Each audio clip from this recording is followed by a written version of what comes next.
Goodness, everybody. This is Stride Gamers Podcast, episode 34. Sorry, I had a cough in there and I had to keep it under control. I, at least for the moment, am flying solo. I know, much to everybody's shock. Rhett, how could you speak alone for long periods of time without anybody to bounce off of? I know. My narcissism knows no bounds. Silver has homework. Ross May showed up near the end. He's going to be quite late. Jason's a degenerate. I don't know what he's doing. Like 30 minutes late? So you've got me. You've got me for the... At least for the foreseeable moment, you might go, hey, Rhett, why didn't you wait? Well, my rule is this podcast waits for nobody. And it starts at 9. Whether you're here or not, which I think is fair. But that being said, there's been a lot of drama in the news lately. A lot of stuff has been going on. Well, inevitably, as every week happens to be. It's funny. We live in such a news cycle that there's always something. I keep thinking that we're going to hit a slow moment where it's like, oh, there's nothing to talk about. We might talk about our favorite consoles or whatever. And there's always something going on, no matter what. And the recent most, I guess, at the forefront of gaming news, we had I think PlayStation calls it the State of Play, where they released previews of future games coming out. And at the center of one of the future games coming out, that seems to have garnered the most conversation is the Ghost of Tsushima sequel called Ghost of Yotei.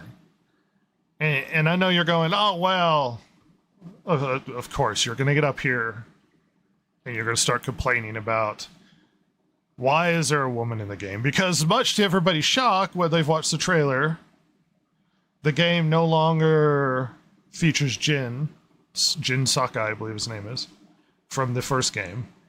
That it's a female protagonist, so the game takes place 300-ish years, I suppose, after the events of Ghost of Tsushima. And there is a female protagonist. And the internet is a flurry, as it always is, in discussions about this game is woke now. The bigots of gaming have crawled out of their caves to start to scream at the issues, or to scream at representation and the problems going on. Here's the thing. I am under... If you've watched the trailer, if I've watched the trailer, superficially, with the non-gameplay trailer and not knowing anything about the story, I guess the game doesn't seem quote-unquote woke to me. By woke, I mean, we've had this discussion on the podcast multiple times. What does woke mean? What do people talk about when they mean woke? What do we talk about? I mean, woke is, I suppose, a term we might use, but this podcast has never been heavy on the woke accusations, we usually try and be more specific when we criticize things. That being said, it doesn't seem woke as far as I could tell. But here's the problem.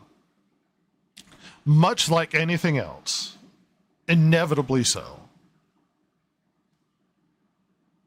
How do I phrase this?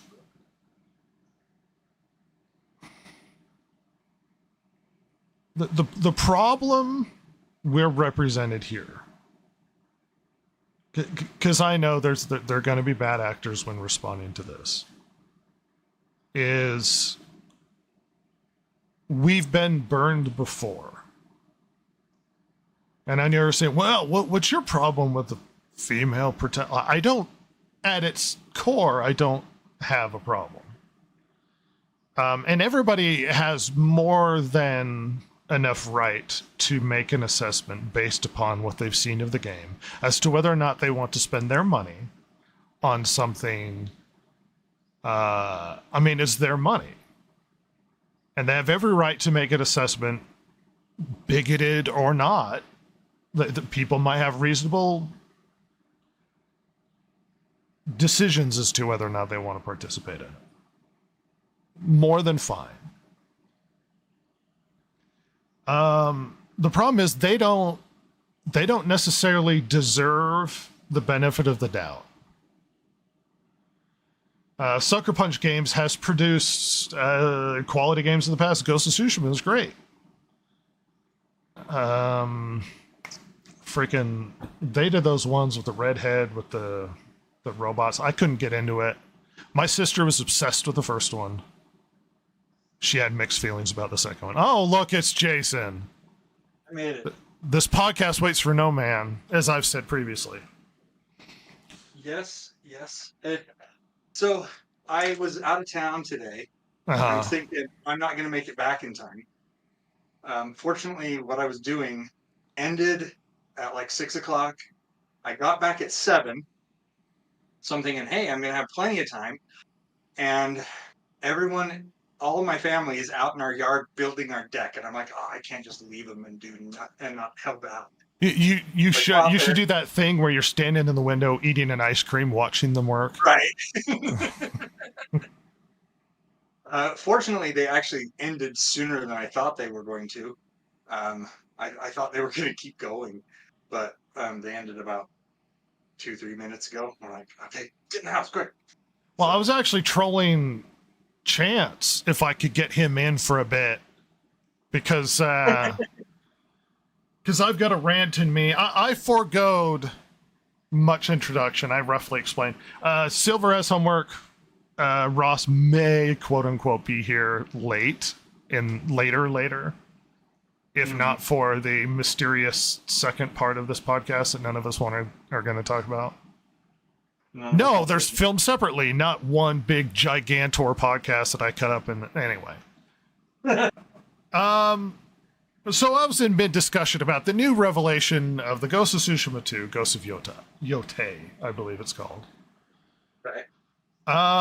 The new controversy hitting the internet. And I was trying to, in as judicious a way as possible, sort of explain why there might be hesitancy with this game. On your part, or just like in general on the internet?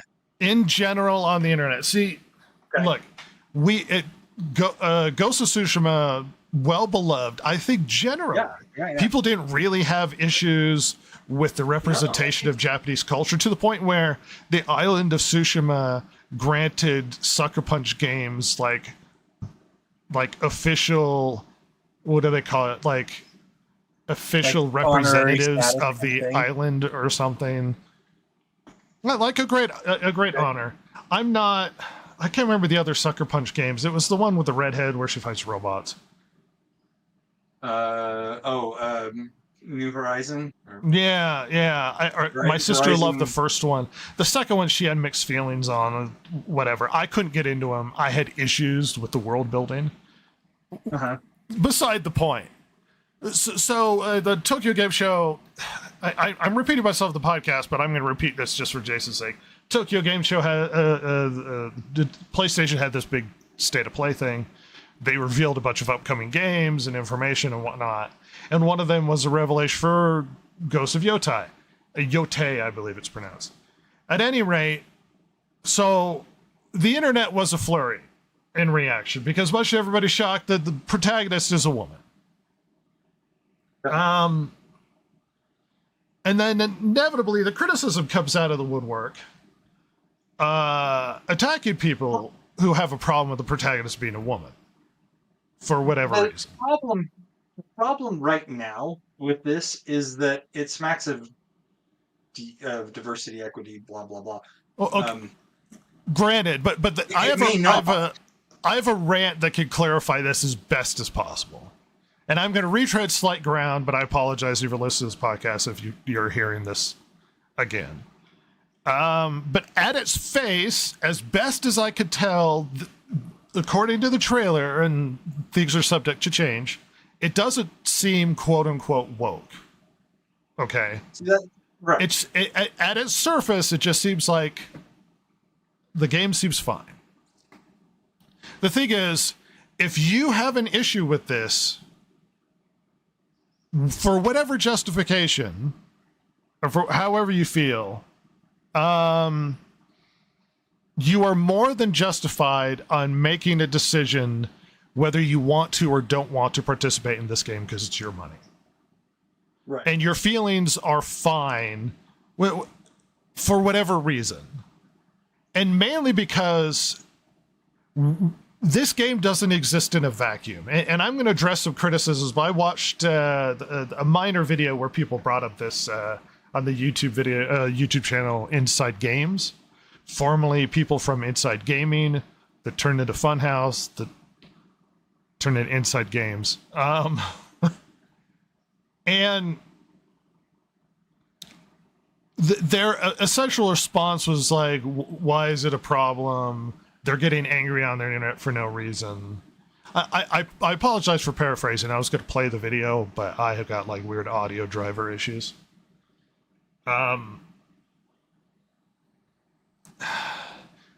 Here's the issue. One thing that they're not granting, because they're being very unfair to people who have a problem. At its face, game with woman in it, there really is no issue. But the problem is that game doesn't exist in a vacuum.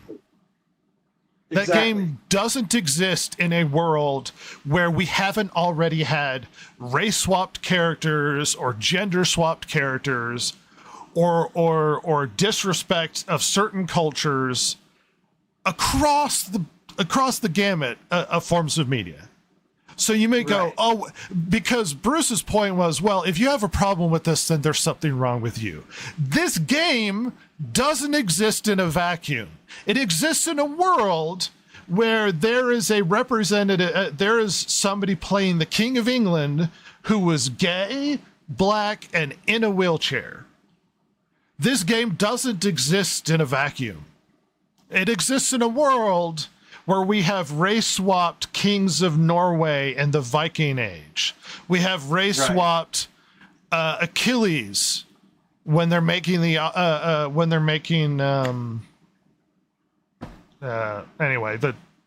Iliad. We have race-swapped Cleopatra. Yep. We have race and gender-swapped characters across the board. This doesn't exist in a vacuum. So if you have a problem with this being a woman, there's something wrong with you, then you're ignoring any criticism that might fit outside of your comfort bubble where you believe that, oh, it's a woman, it looks good. Why are you so racist? Why are you so racist that you have such a problem, or sexist or bigoted, that you have a problem with this being a female character? That's not the problem. The problem is that we don't exist in a vacuum, and that this game exists in a world with race-swap characters. And especially when we're working in a medium that's dominated, shockingly, by men. Right. So now when you're looking at things, you have to ask a question, is this for narrative purposes? Because we had a great story we wanted to tell involving what happens to be a woman. Or is the purpose of changing this character deliberate and activist incentive? That the incentive is, I'm trying to be an activist and I'm trying to insert my politics into the medium. Now, I'm not going to judge for myself because I don't know the intentions of the people creating said game. That's fine. What I'm saying is, it is disingenuous to look at people and then dismiss their concerns when this isn't the first thing that's ever done this. Right. Setting aside completely the idea that, is it historically accurate? Does this actually represent Japanese culture accurately, that we're going to have a woman running around as a so-called samurai or a ronin or whatever the plot line? And then it's like, well, you see a myriad of articles come out of the woodwork. Well, there were women samurai. Look. Were there? Well, there are small, minor exceptions of women who would have been classified, I guess, as a samurai. There were women warriors, but now we're having a conversation about an exception, not the rule, where the inclusion of women warriors in Japanese society was so small, right, as to be not very significant. And were there women samurai? Yeah, there are a few occasions where there were. So now we're having a conversation about, we're making a game about the exception and not the rule. But we're making a game about an extreme minority of what was possible and perhaps might have happened. But then we're talking about a ronin, perhaps, and I don't know if she really is a ronin. So now we're talking about a wandering samurai, a lordless samurai, in a culture that's extremely regulated when it comes to, it's a very patriarchal society. I mean, that could actually be an interesting narrative, in that, you know, she was a samurai, she's serving some lord. But she wouldn't have been. Here's the problem, though. I know there are, and you might find an exception, some weird individual female samurai story. It would have been impossibly rare for a single woman to be serving a lord as a samurai and he dies and she goes ronin. In the occasions where I've read a few occasions of women being samurai, and in those occasions their husbands were dead and they were lord of the clan, and by classification they would have been considered samurai. Or women bugeisha, who were quote-unquote warriors, but were they samurai? Did they wear armor? Do they walk around with swords? Not really. So it becomes really muddled on what is a rare occasion that's the exception and not the rule. But now we're going to make a game about a character who is a small, like 99.9999% of samurai are men. But now we're going to make a game centered around a character that's a very rare exception. That it's going to be hard to justify her place. Once again, they can do that, and they could create a story and a narrative that fits within the world, that's historically accurate, that can take place. What I'm saying is, when people have hesitancy, when people see this coming, and they go, hey, I have issues with this, and the response is, you're just a bigoted piece of shit. Yeah. This doesn't exist in a vacuum, where in a world where people haven't been replacing characters for the sole purpose of activism. Right. That doesn't exist in a vacuum. 10 years ago, nobody would have cared. You know what I mean? It would have been just like, oh, sure, female samurai, whatever. We may have had some people coming out of the woodwork and saying, oh, there were no female samurai, or something of that, or there may have been some back and forth. But because of the culture right now, because of what we have been seeing, Yasuke springs to mind, because there's been a lot of stuff about Ubisoft in the news recently. Yeah, which we are going to talk about. The thing is that this is completely the wrong tack to take. They should have just come out and said, hey, look, this is what we're doing. Wait till you get the story. It'll make sense. Something of that nature. It would have been, people would have been like, oh, okay. There still may have been some trolls and stuff, but if they said something of that nature where it's like, no, look, it makes sense in the context in which we built the story, rather than you're a bigoted idiot. Well, especially when this exists Right in the as same world going, of Assassin's Creed Shadows. yeah, With going major immediately on historical the issues. offensive. Going immediately on the offensive. Wrong tack to take. Well, and it's like, granted, there are going to be guys out there who's like, I want to play as a woman. And here becomes the rub of the story. I'm going to put some news on the screen. But here's the thing. I'm not making any statement as to whether or not the game is going to be good, or if I have necessarily a problem with the female protagonist. I don't. At its surface, we don't know much more besides this trailer. Okay. Here's the problem, and one thing people don't seem to deal with very well when it comes to these things as well. So I saw a movie recently. It is a piece of crap. Well, I'll talk about it a little bit later.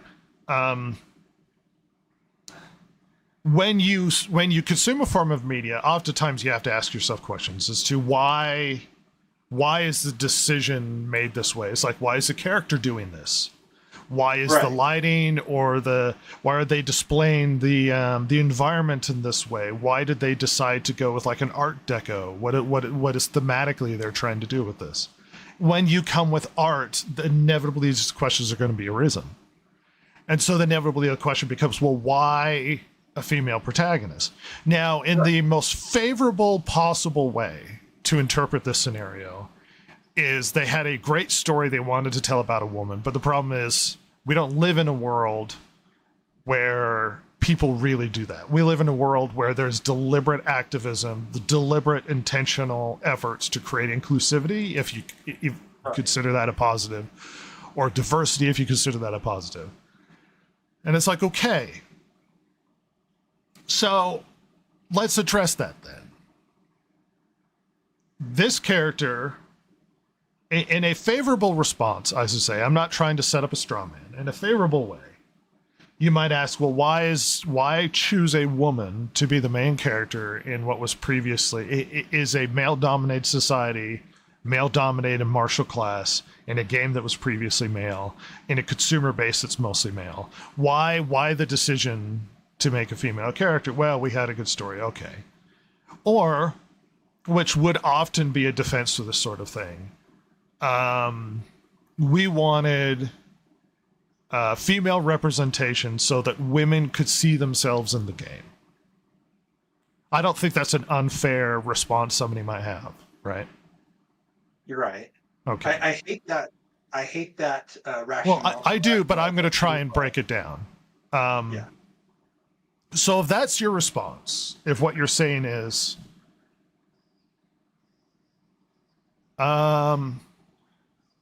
let me get that to you. Jason, why don't you speak for a minute? I'm going to add Chance to this because I'd like to get his opinion. Okay. So, I mean, I can't say that I know too much about the Ghost of Tsushima, apart from like, because I've never played it. I know that when it came out, people just jumped on it and they loved it. That difficult learning curve and stuff. Now, obviously, this is a video game, so there is license, especially in a video game, especially when you're telling your narrative, to deviate from historical accuracy. There's a lot of times when you can go, "What if?" But my hang-up has always been whenever somebody says it's time. You know what I mean? It's that whole. We've been doing it one way for long enough, and so now we need to shift gears. I was like, really? Are you sure? Because you had a winning formula. Why would you stray from your winning formula? I don't understand that. Other than societal pressure, which the only pressure you should be yielding to is economic pressure, because societal pressure comes and goes, but you're there to make a buck. Oh crap! It's Chance. Thanks for coming along, Chance. I didn't think Jason was going to be here much later, so I was trolling him to see if I could get him to join. We're talking about the drama, internet drama with Ghost of Yotei existing. I would like to double back as soon as Chance figures out his mic issue. I would like to double back and try and at least address it as favorable way as possible. Somebody's saying, but what about representation and somebody who wants to see themselves in a game? Okay. So let's think about this logically. If that's your argument, then what you're telling me is one of two things. One, can y'all hear me? Yes, I can. Oh, cool. When it comes to representation, one, you lack the capacity to connect with a character that doesn't fit your demographic. That's what you say when you say representation is important. Or, and what that sounds like to me is a very racist argument as to why you can't play a game. Or sexist, depending on which. Sure. Happens to be. Or the other argument, the other side of that coin is, well, no, I can connect with characters that don't fit my demographic, but it's important to put diverse characters on the screen because my ideology says that's really important. Right. So if these are your arguments, they're bad.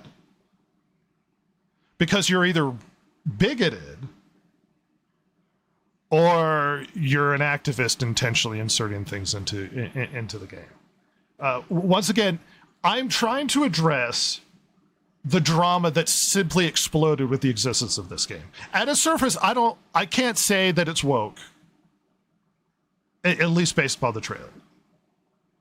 Right. What I'm responding to is simply because people have issues with the fact that there's a woman character doesn't mean that they're sexist or bigoted necessarily. They might be.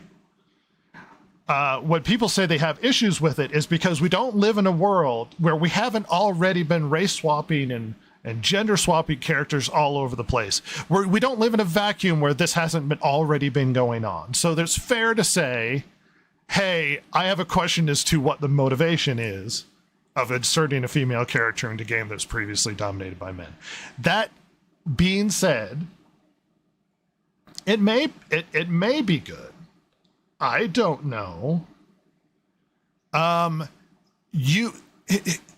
suppose my final argument on this would be just these game companies don't deserve your support.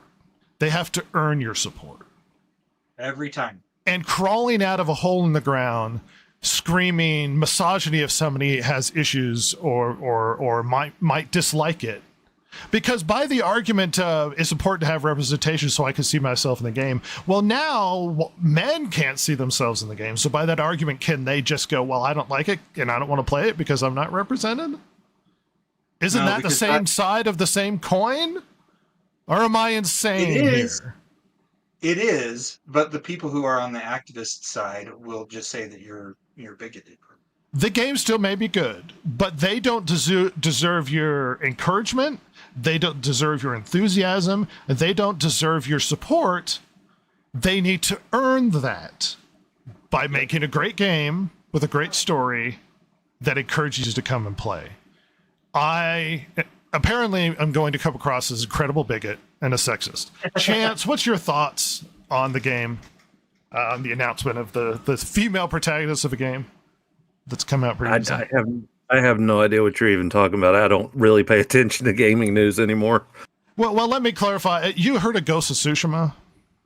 Yeah, I actually have the game. I've just never played it. Okay, so the second game was announced, and it's a woman instead of a man. Oh. Yeah. Well, I think the whole idea of wanting to see yourself in a video game is a little bit silly on its face. Because I mean, yeah, to me, you play a game to get out of the real world. Like, I can play Halo. I don't identify as a Spartan. I don't identify as an alien. I don't identify as anything in a video game. I enjoy it for the fiction and for the fictional world. I don't need to particularly identify with anybody in the game. That does not enhance my immersion in any way. I agree. But inevitably the internet blew up and people go, well, look, it's not unfair for your knee-jerk reaction to be like, well, why is there a woman now? Because we live in a very activist world that are deliberately changing gender swapping, race swapping characters. So it's not unfair for your knee-jerk reaction to be like, wait a minute. Like, what is the intention behind this character change? It's not unfair to say that. Now, it could be good, and you could just be racist or a bigot or whatever, sexist in this occasion. But I mean, if you're changing the dynamic of a game just to suit a particular demographic, that's just silly. But no, it's like anything else. If you're going to build a gaming world or any other sort of fictional world, and you're starting from scratch and you're building up, let's just say you do have a female protagonist from jump, then leave it at that. It's like one of my favorite all-time gaming franchises, especially of the last couple of console cycles, was been the what the hell is that? I can't even. I'm so tired right now. Oh, with the little red-haired girl on PlayStation. Horizon. Yes, Horizon Zero Dawn and Horizon Forbidden West. It's like if they all of a sudden say, hey, in the next game it's going to be a dude, well, I'd probably have a problem with that because like it flies in the face of the established mythos. I agree. I don't necessarily think that it would, because you could have a male protagonist who is the son of Eloy or whatever her name is, that is a descendant. Okay, on her mission. But I get where you're coming from. It's just not unfair to have a situation where the game feel and thematic is feminine in nature, and then suddenly you grant it a masculine. It's not unfair to go, yeah, but we were connecting with these. Like there's a different feel depending on the gender, if we're being fair. Sure. I mean, if it organically advances a storyline or a mythos, fine. But if it's just change for the sake of change, then that's just silly. Exactly. So since we have Chance here, I'm going to lean on your reaction for a few things, as long as you survive until you get too tired to stick around. And feel free to bow out whenever you feel it necessary. But in response to the criticism, one of the former heads of Sony responded, if you don't like it, don't buy it, which I've never found to be a very good message to give to people, because then they choose not to. Yes, they do. No, that's ostensibly a middle finger. Yep. Right. It's like, well, screw you. If you don't want it, don't buy it. And then people tend to take you up on that offer. And then when you do take them up on the offer, then it's still your fault because you're a racist, bigot, insert whatever phobe here. Incel. Well, and on top of this, we had some interesting. So I listened to some of the responses from Inside Games, and they had an interesting. Well, a point I disagree with. Where they're like, well, and then we had people crawling out of the woodwork, searching through people's social media history, finding like off comments. Here's the problem. That is the most disingenuous take of a response to the voice actress of the main character. Because if you put things on Twitter or on social media, it's public. It's intentionally publicly published. So if you have an issue with that, it is a woman apparently. So if you have an issue with that, I don't know what to tell you. No one's searching through somebody's like ancient history. This is publicly published information of their political opinions. And this individual is apparently a strong activist online, which, fine, good for that person. But then you're not subject to immunity when it comes to criticism of your political opinion or assessments. I don't know why I'm getting McAfee message. But political criticism or people reacted to you being a part of a game when there are already questions about the intention of changing the gender of the character. Where now the voice actress also happens to be a big activist on the internet. No one's dragging this out of a hole in the ground or secretly finding information that never existed before. This is publicly shared information from June promoting her political ideology, which she's more than welcome to have, but that's also makes her subject to criticism and also fits in with the idea of this being a ideological decision rather than a story or narrative based decision. But of course, any ideological, I was going to say, any ideological differences are, of course, everybody else's fault. It's not her fault. She had nothing to do with it. The thing is that as she is a voice actress, it could be that this has nothing to do with the game. They hired her to voice the character because they liked the way she sounded. And it just happens that her ideology is coloring people's opinion of the news. Maybe she's not the one who comes. She's not the one who comes up with the dialogue. She's just the one who voices the dialogue. So, if the dialogue is, motivated politically, then it's back to the developer for that. Well, right, but I'm just pointing out signs where if this politically motivated, then of course they're going to hire people that align with their politics, and that would explain why she is hired as a voice actress. Exactly. Now, like I said, it could be that it's completely innocuous, that they hired her because they liked the way her voice sounded, and there's not going to be any politics or wokeness in the game. But it does kind of, hint. But, well, you got to think at some point, these big corporations, I think there's a certain amount of truth to that whole get woke, go broke narrative. And, the fact they're going to hire them, you cannot tell me that these large companies like Sony are not going to look into the past of the people that they are hiring. Sure, she might have a lovely voice, might be a fantastic voice actress, but at the same time, you got to think that they have the resources to go out and find someone that they know is not necessarily going to be problematic for them at some point. That's completely fair to say that I would be shocked if the company wasn't aware of her activist political standing. Let's spin this into Ubisoft conversation because much to everybody's shock, or not really, Assassin's Creed Shadows has been delayed. 3 months from November, I think it was in the teens, to February in the teens. I don't recall the exact date. And so immediately everybody's like, well, this has nothing to do with whether or not the game, everybody hates it or whatever. They're trying to make sure the game is as good as possible. Delays aren't that big a deal. I mean, it is when you're aiming for the holiday season. Look, once again, this doesn't happen in a vacuum. And simply trying to dismiss this as this doesn't exist in a vacuum, where Ubisoft came out with Star Wars Outlaws and it was a massive failure. And I know they've actually acknowledged that it did not perform as well as they hoped it would. And then they had a game called X Defiant, which didn't do well. Did everybody forget about the Skull and Bones game, the pirate game that came out? Oh, right. I pre-ordered that game and fortunately ended up canceling my pre-order.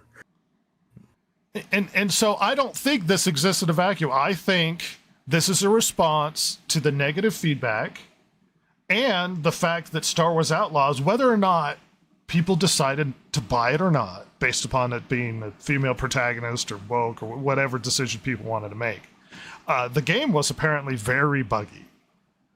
Yeah.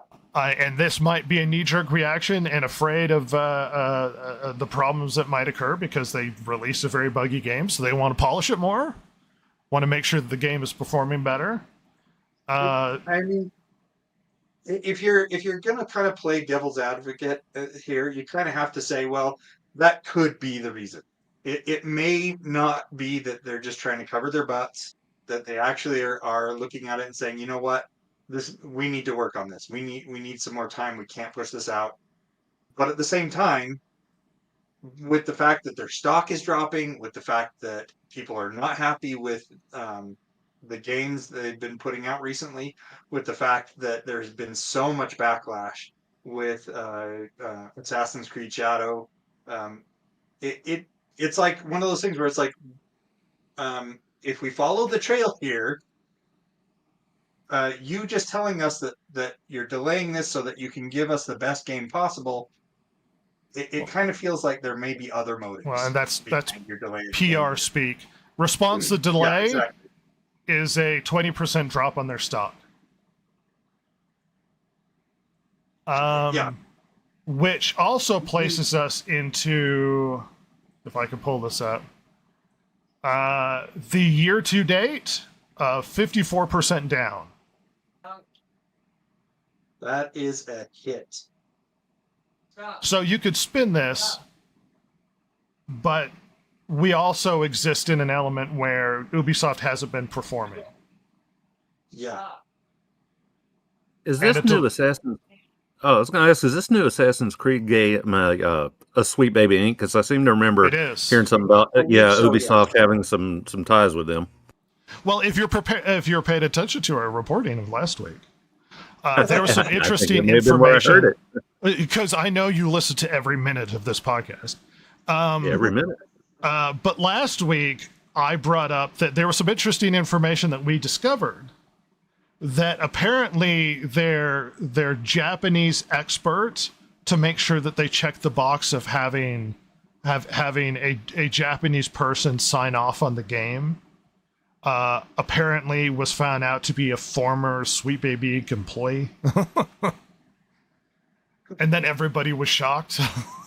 I mean, was it just an American who is identifying as Japanese? No, I mean, she actually was, but she's American. Well, I don't know if she's nationally Japanese, but she was racially Japanese. Okay, well, I mean, it's just the world we live in now. You don't necessarily actually have to be the thing you claim to be, as long as you believe it to be so. Right.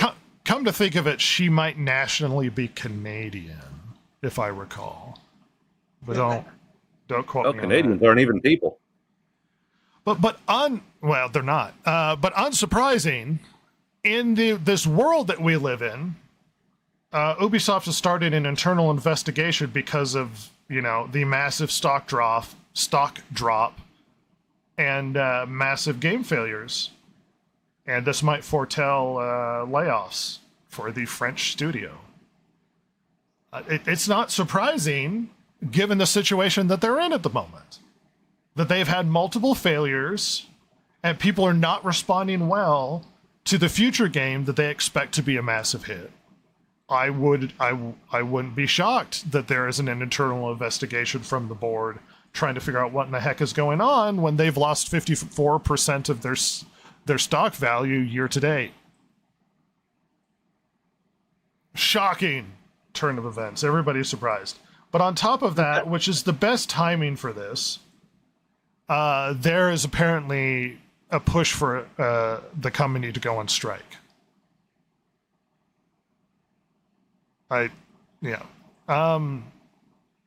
Related to employment issues, and they're eliminating their ability to work from home, as well as a bunch of other things.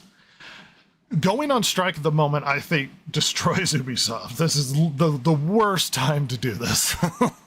Yeah, when they've taken so many hits financially recently, and they're just on shaky ground as it is. Shoot, Ubisoft at this point may be like, "Hey, y'all go ahead and go on strike. We was about to fire y'all anyway." Well, that may be the case with how poorly things have been performing. That may be the case. Well, with the layoffs, like that last article was saying, that they're expect layoffs, maybe even at the top. Yeah, this could just be that instance where it's like, all of you who aren't working for us, well, yeah, you aren't working for us. Go find a new job. That being said, why don't we bring in Chance's dulcet tones really quickly here? The Distracted Gamer Podcast. Big steaming pile of news dump. I'm not getting rid of it just because you don't like it. It's my obligation as a friend of yours to cause problems and make you feel bad. So you fit in with the rest of my crew. Well, at the center, so there's a lot of discussion about what shows doing well and what shows aren't doing well, as inevitably happens every week. Stuff people like and stuff people don't like. But we have numbers from Samba TV. And a shocking turn of events, Penguin is number one for streaming programs between the 16th and the 22nd. Let's go down this. Tulsa King's number 5. Penguin and Tulsa King, as well as Perfect Couples. These are all above Rings of Power Season 2. A show that they touted as costing $1 billion. I'm surprised that Rings of Power is even on this list. Even on the top 10 list. Yeah.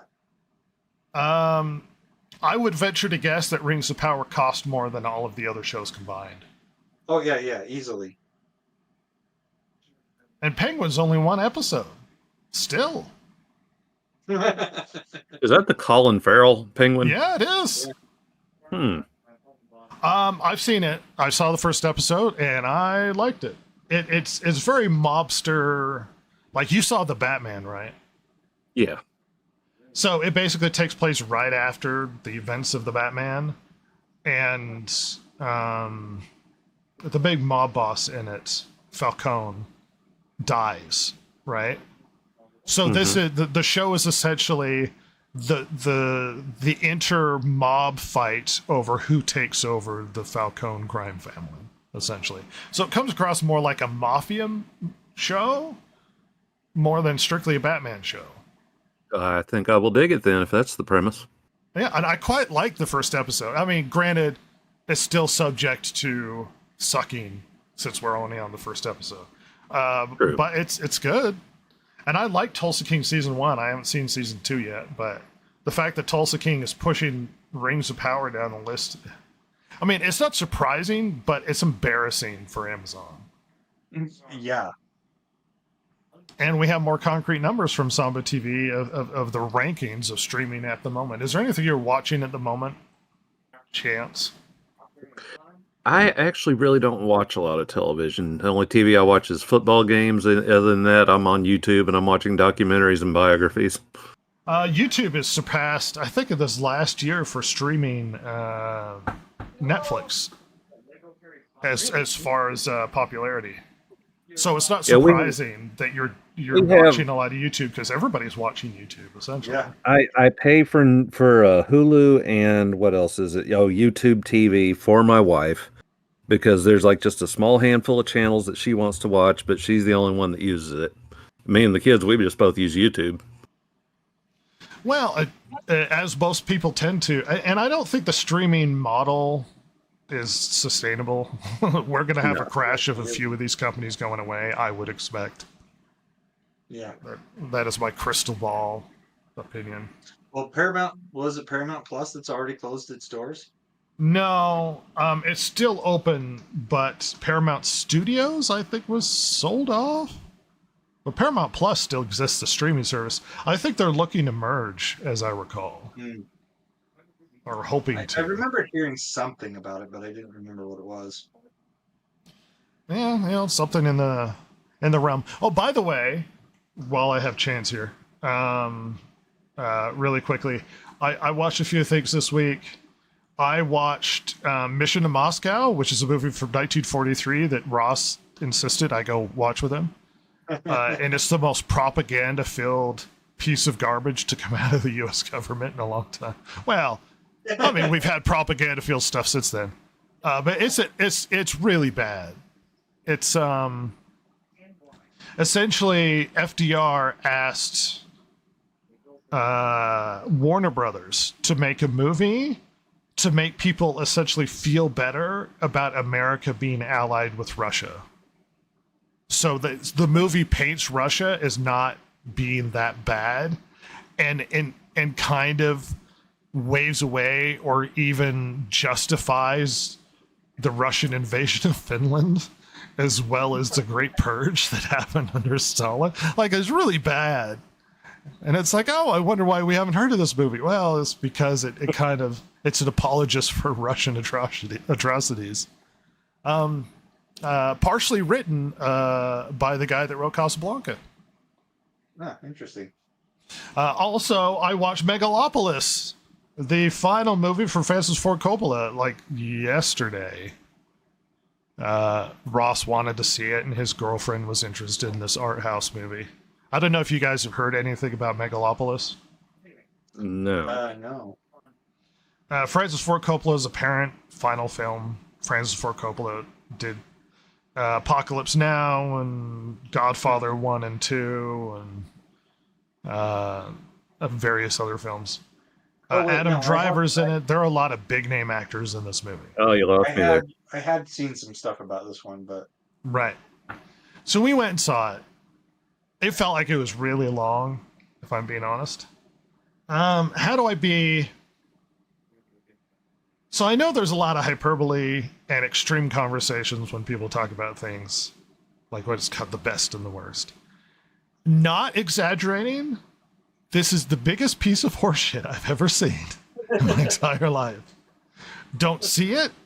It's nonsensical. It's a massive waste of time. Multiple times in the movie, as we're sitting in the theater, Ross turns to me and he goes, "I'm so sorry." It's really, it's art house nonsensical drivel. I wouldn't recommend it. And in fact, I would actively encourage people not to see this film. That's how terrible Megalopolis is. Don't see it. I'm sure there's going to be some pretentious douchebag hipsters out there that are just going to eat it up and be like, "Oh, you just don't get it, man." Well, Ross wants to have a sit down and where we review it, so we might do that separately from the podcast. And I'm like, well, maybe I need to go look up some YouTube videos of people like defending this film or something to see what their opinions. It's horseshit. It is an awful film in every which way. Don't see Megalopolis. But we don't need to be drugged down. Talking about Megalopolis, you will probably see something in the future. Nielsen's ratings essentially show that Rings of Power is performing poorly. The best thing I could say is season 1, the first 2 episodes brought in 1.2 billion minutes because they judge this in minutes. Season 2, with the 3-episode premiere, brought in 1.0 billion minutes. So even with 1 extra episode, they had less minutes watched than the first season. People were checking out before the shows were even over. Transformers 1 seems to be performing poorly. I don't really know anything about the film, but it seems to not be doing super well. This seems like something Chance will bring his kids to. I actually caught the first 20 minutes of it the other day. I'm not going to admit or deny that my Fire Stick may be jailbroken, but I watched the first 20 minutes, then I had to go to work, but I thoroughly enjoyed that 20 minutes. I'm going to try to finish it out tomorrow.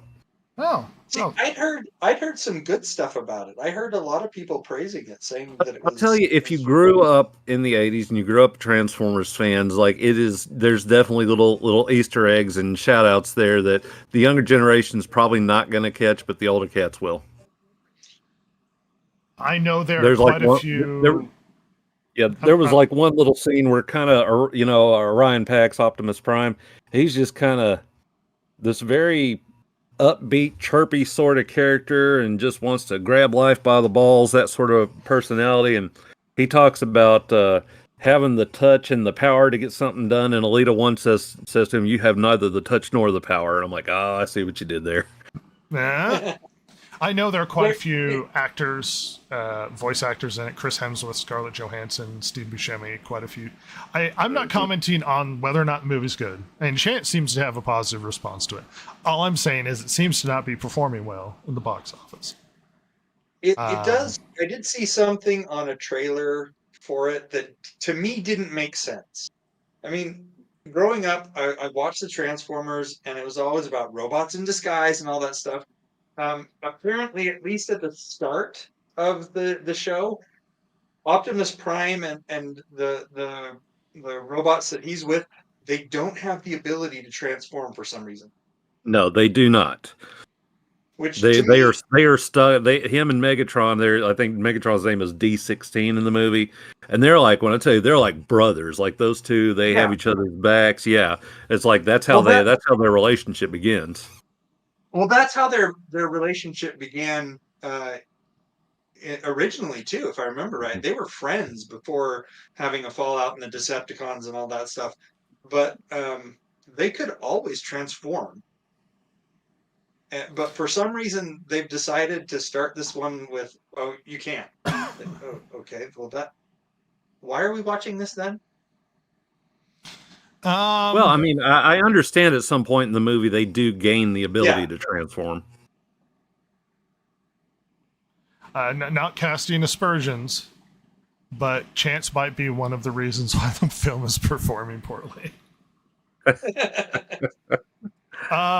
Moving on, Alan Wake Studio Remedy is apparently agreed to a loan from Tencent.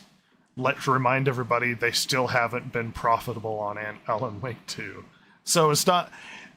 It is not shocking that they are getting a 50 million euro loan from Tencent, the Chinese company, but also concerning because you get in bed with the devil and they'll ask for more. Yeah. Very much Remedy so. Studios still is not revenue positive on Alan Wake 2. Moving on, apparently Overwatch 2 developer Blizzard is axing nearly 400 employees as part of previously announced Microsoft layoffs. Seems to be a lot of layoff news in the gaming realm. With as well as video games have been doing, natural consequences here, people. And I don't know, Chance, if you've heard of anything of the state of play that comes out, except for Ghost of Yotei, I guess. No. There have been a few things announced. Midnight Walk seemed all right. Hell is Us. I am personally actually interested in the Metro VR game because I'm a fan of the Metro games. And is that going to be PSVR only? I think it is. And it's probably going to be piss my pants enjoyable. So, Metro's already a claustrophobic kind of uncomfortable game as it is, let alone putting me in a VR headset. I played it on PlayStation 4. I tried to get into it. I just couldn't. It didn't grab me. Well, you have horrible taste. That's the problem. That's true. There are a few as far as standouts. Not too many. PAL World launch trailer on PlayStation 5. Luna Remastered, if you're into the OG Japanese JRPGs. And I know they're getting another DLC for Shredder's Revenge. Shredder's Revenge is great. If you're into old school beat 'em ups, it's great. I've heard good things. I've been thinking about picking it up. You have a Series X, right? I do. Well, I've got on Series X. If you ever want to play it, I'll jump on with you. All right, cool. Conversation about Veilguard is, it's still existing in the space of drama because of their character creator. I don't know if you've heard much about that. Well, of course you have, because you listened to our podcast last week, Chance. That's a fact. Yeah. So, you've heard about the drama around the character creator? I have not, actually. Well, I'm sure you said something about it, but I forgot. Well, usually there's one major drama topic that we bring up at the beginning of each podcast that we kind of have a conversation about. Dragon Age Veilguard, people were delving into the character creator, and there were a few curious aspects of the character creator. And since you're here, I'd like to get your reaction to it. The most controversial of them is they allow you to add double mastectomy scars to your character. Why? To be inclusive for the trans community, I suppose. I mean, whatever, I guess. I mean, I remember when I first fired up Cyberpunk for the first time and saw that you could customize the genitalia. I thought that was a bit much. That's a whole other thing, though. Well, but it makes sense in the Cyberpunk universe because they're all degenerates and weirdos, and there's body modification and all of that. The other criticisms is people who were using the sliders to make their butts and their breasts as big as possible, as you tend to do. And apparently you can't make your breasts very big. And then the reaction became, so you can't actually be... So the argument being, well, representation for a trans individual that might want mastectomy scars. So you could play as a character who used to have a large bust, but you can't play a character who actually has a large bust. As is the criticism. Wow, and I have a nice pair of man boobs, and now I'm going to feel left out. Yeah. Actually, I mean, depending on your size, you might be able to increase the slider for your male character, but women can't get very big. Mm. Yeah. Unfortunate for them. Alan Wake 2 DLC, the Hitman VR. They are remastering the Soul Reaver games. I don't know if you're a Soul Reaver fan there, Chance. Big Soul Reaver fan. Although the last one I played, I think it was Legacy. Yeah, it was Legacy of Kain Soul Reaver on the Dreamcast, so it's been a minute. So yeah, Soul Reaver 1 and 2 is getting remastered. So you might be a fan of that. I was a big fan of that one that I beat on Dreamcast. Yeah, Dynasty Warriors Origin, Monster Hunter Wilds, and for some reason Lego Horizon. I think there are a few other ones in there, but Ghost of Yotei was the big part of the announcements. But you don't own a PS5, I don't believe? No, got a PS4 Pro. And PSVR. And PSVR. PSVR is and great. Medical 3. As far as the Xbox announcements at Tokyo Game Show, Snake Eater, Delta, there were a few other things, some remakes. Let's see, the Pixel remaster for Final Fantasy, Chance being a massive Final Fantasy fan, so you can get all the Pixel remaster games. No announcements, StarCraft 3, Metal Gear Solid, yeah. There were some standouts, none that I recall off the top of my head, but it wasn't a terrible show. Nothing that really stood out to me individually. You know, one of my standards when it comes to reveals and trailers, because a lot of time you're like, it doesn't look too bad and stuff. You know, it's the most important question you should ask yourself when watching it. It's not that the game doesn't look too bad or could be fun or whatever. Are you personally willing to fork out money to purchase it? Because if the answer is no, then even if it looks neat, it doesn't mean anything. And we end up getting caught up in that. At any rate, we're going to move into some Jason news, and we might get to the end of the podcast really quickly and be able to shove Chance out naturally as opposed to him escaping on his own. So apparently there's a guy, his name is Mahaffey. He created his company called Stellar Blade, and he's now suing Sony and Shift Up for trademark infringement. To me, this makes no sense. I went to his website because basically his lawyers said that he registered StellarBlade.com in 2006 and used the Stellar Blade name for 15 years. And now Shift Up and Sony came out and they're like, Sony and Shift Up should have been well aware that there was already somebody using Stellar Blade. And they probably were. But the thing is that his particular area of expertise is making videos about music videos, commercials, documentaries, web videos, short films, web serials, screenplay adaptations, which has nothing to do with a video game. If I'm going to be looking for Stellar Blade, I'm not looking for him. He's trying I'm to looking for the game. Yeah, he's trying to get a payday.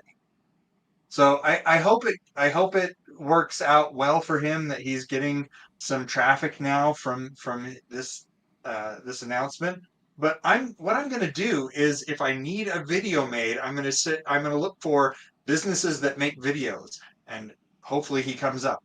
If I'm looking for Stellar Blade, I'm looking for the game, not you, buddy. This has had no impact, I don't think, on his business like they're saying it has.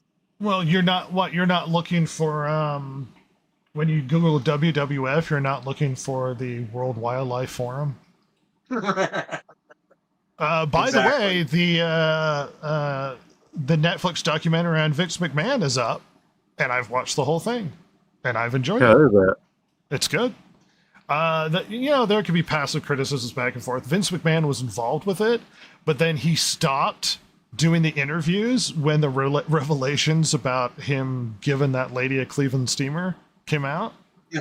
So basically, the last episode is he bows out and won't do any more interviews. So then they have to discuss his controversy without his involvement for the final episode. Yeah, I mean, if you're into wrestling drama and the background behind that, it's good. I liked it. There are some aspects missing from his past, and so there are some other things in there, but if you're going to do a full rendition of Vince McMahon's insane history, it would be like a multi-season 20-something episode 1 hour. There's too much to talk about with that man. Apparently Tales of the Shire is boring. Unfortunate for them, I guess. Yeah. So this guy was talking, or gal, I don't remember who wrote this. Anyway. Gender neutral. Yeah. The lady that wrote this, apparently she was like, yeah, this is something that's my jam. Let's get into it. But apparently a lot of the stuff, like, instead of having to farm for things, you can just go forage for them. And so instead of doing the farming, she just went out and did the foraging. She was kind of impressed that when you go out and you're foraging for mushrooms, for instance, it actually has mushrooms that are modeled on real world mushrooms. And it's not just like, you found a mushroom. It's you found a specific, like you found a puffball, you found a chanterelle. So it has that diversity, and they're going pretty deep into stuff.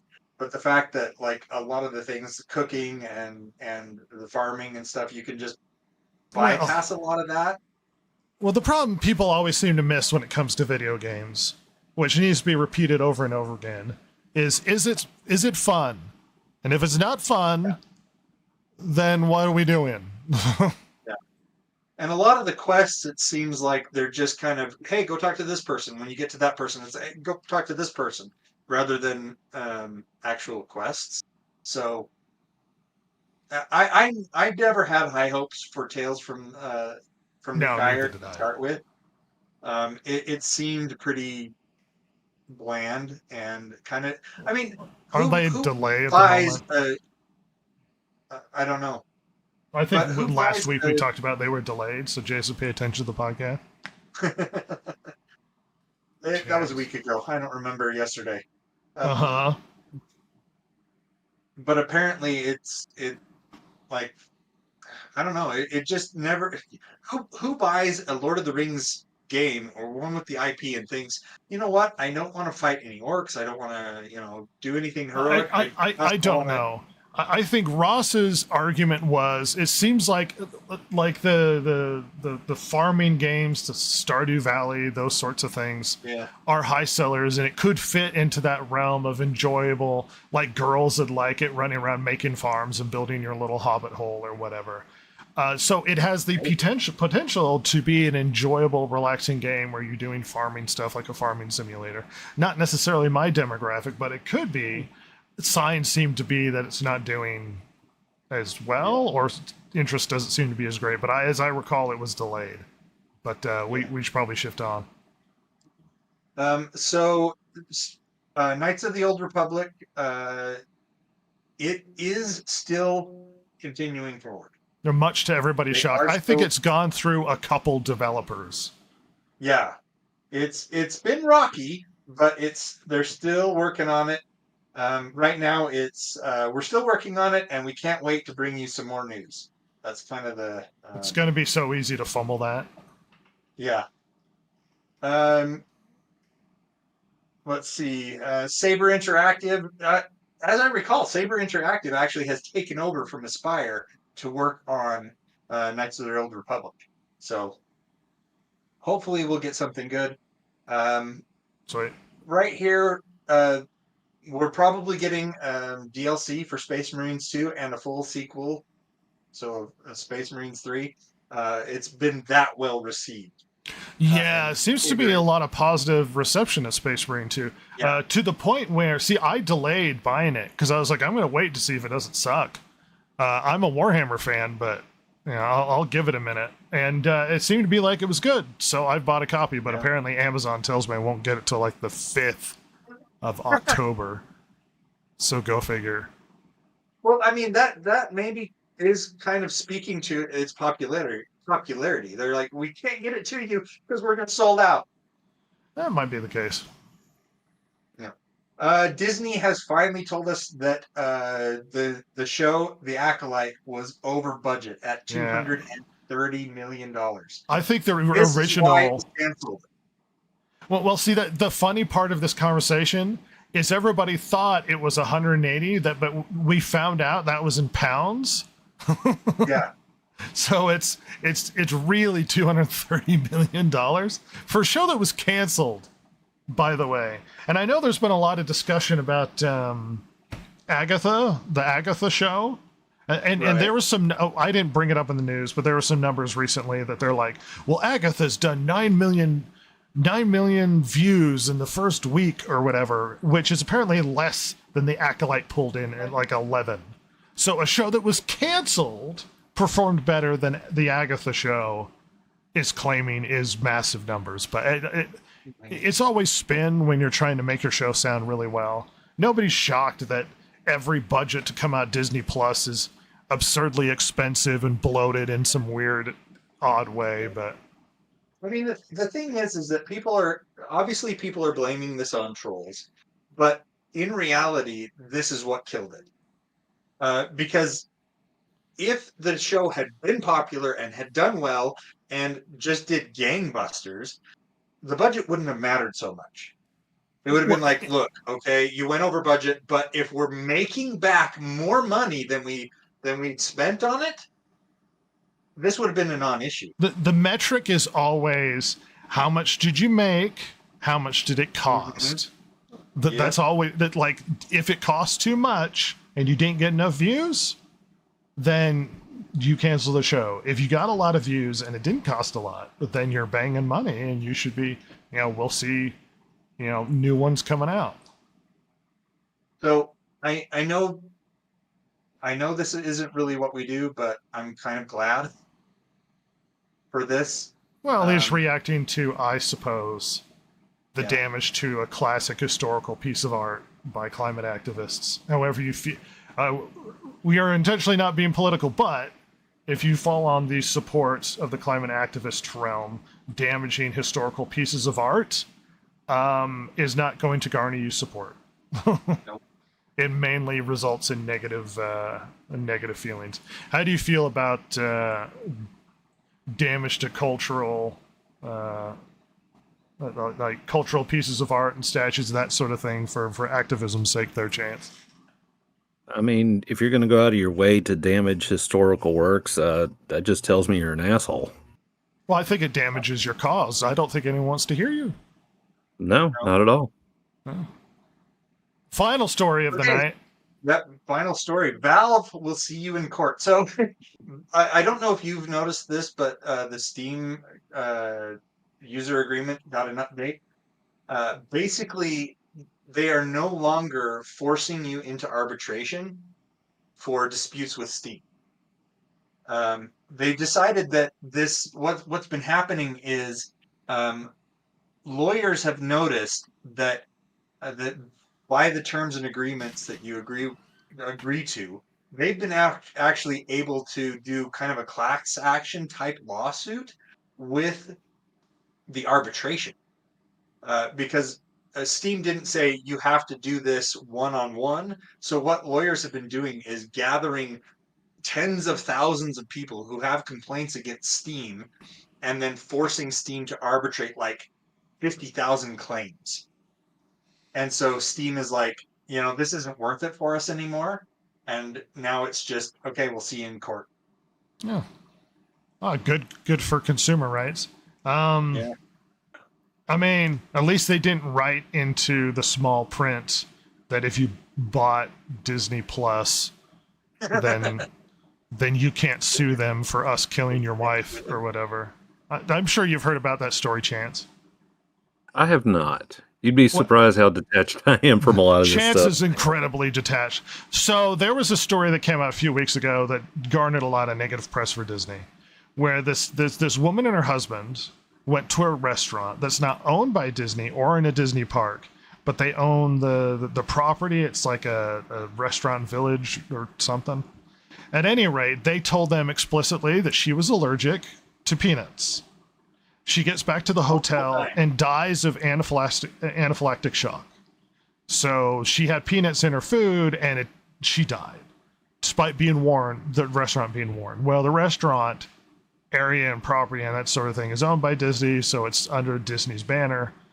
So they went to sue, and apparently Disney claimed that because they signed up for a free 30-day subscription of Disney Plus and had bought a ticket at Disney World, in the fine print that if you are ever to sue Disney, that you are legally forced to use their form of arbitration in order to settle legal disputes because they had a 30 days subscription to Disney Plus. Yeah, and I'm sure the arbiters are in the pocket too as well. Oh, yeah. Well, precisely so. That basically they have to use Disney's chosen arbitration. And it was so disgusting that the internet was like, what the hell is this, Disney? Like, what are you doing? Yeah.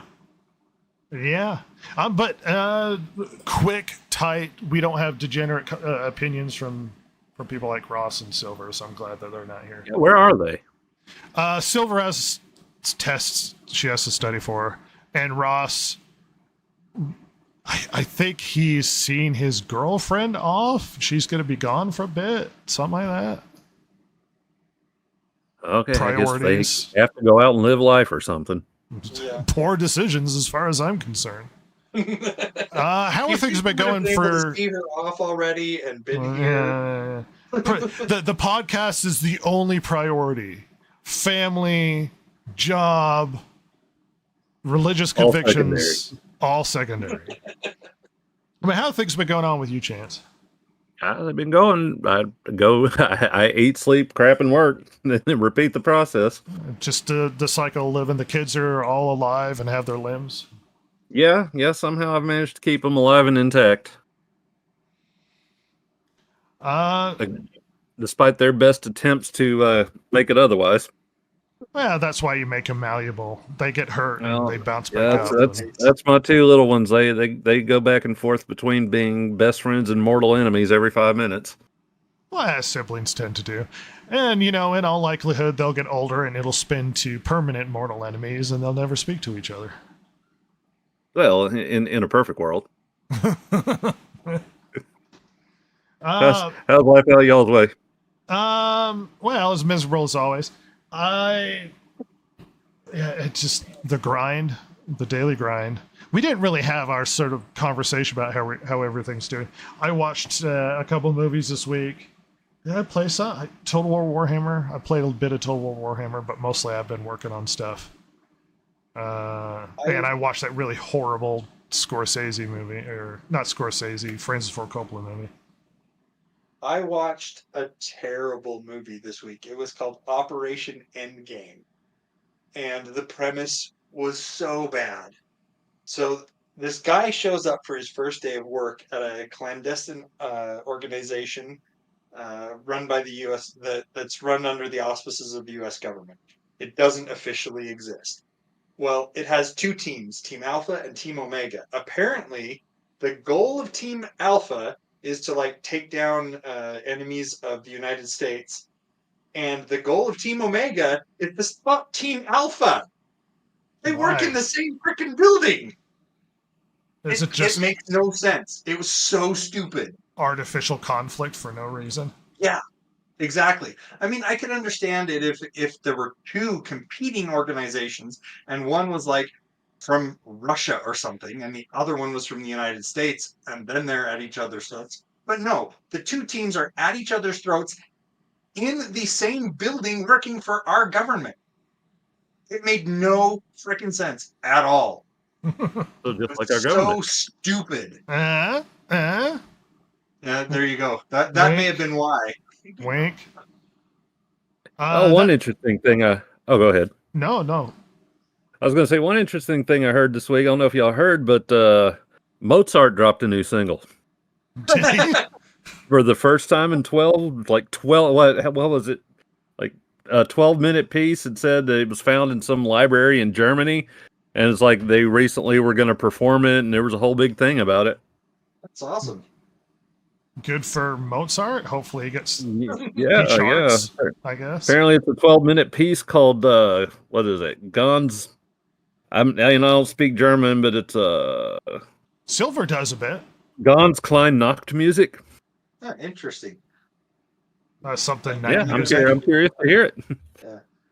I wonder if there's even, it's so long, I wonder if there's even really royalties, if it really is just going to end up in the group who performs or the library that was storing it. I mean, if there are royalties, hopefully they're not owned, hopefully the music's not owned by Disney because they can't sue them. Long enough, it's been long enough into this podcast, I might be able to bring up vague and inappropriate things that YouTube doesn't want us to talk about. Did you know that so Mein Kampf is still being printed? Famous work of old Hilter. Yeah. Apparently, after the war, the state of Bavaria, because of the evacuation of stuff and his property and his home and whatnot, ended up going to the state of Bavaria, which is the one that's printing the book. So if you buy said book, it goes to the state of Bavaria of Germany, which I thought you should probably just be donating that money to, I don't know, some Jewish foundation or something. But apparently the government of Bavaria is the one pocketing the money for these sales of Mein Kampf. That's funny. Yeah, so, I'd be kind of curious to hear how much money they're making off of Mein Kampf. I wonder if it's not insignificant. Because, I mean, if it is significant, then that's kind of worrisome.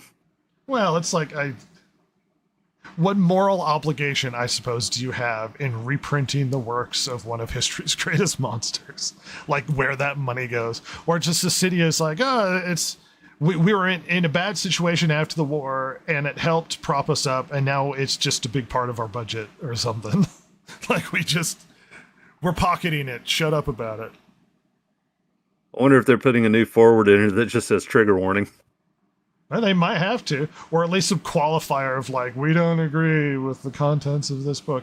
And I've read parts of it for intellectual curiosity, and it's not well written. I mean, not just like bad arguments, but it's not well written. Period. It's just not like I've read Das Kapital, and at least has better arguments in it than old Hilter. But yeah. So I was just trying to find out how much they were making off of it. Hilter apparently earned about 12 million a year, adjusted for inflation, on the royalties alone. It's now in the public domain, so anybody can print it. But up until 2015, Bavaria was accepting the royalty payments for the book and then redistributing the money to various charities. Apparently, his nephew, his half sister's child, could have taken the royalties, but he didn't want anything to do with the book or the profits, so it went to the state of Bavaria.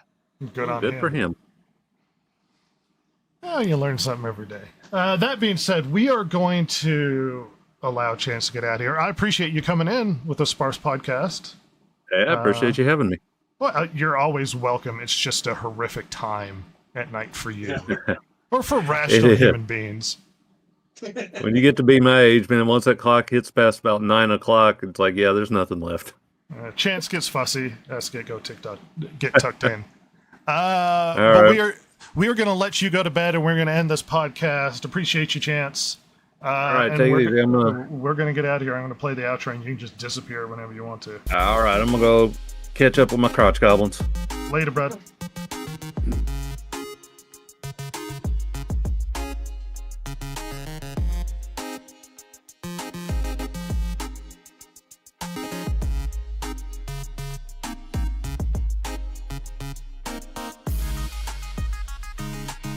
If you like the show, follow Rhett, Jason, Ross, and Silver, the world's most lethally stupid internet personalities, on Twitter at DG Podcast or on Instagram at Distracted Gamers. If you liked or hated what you heard here today, you can email them at thedistractedgamers@gmail.com and share your feelings. Not that Jason would care, since he hasn't any, of course. Oh my God, it's so juicy.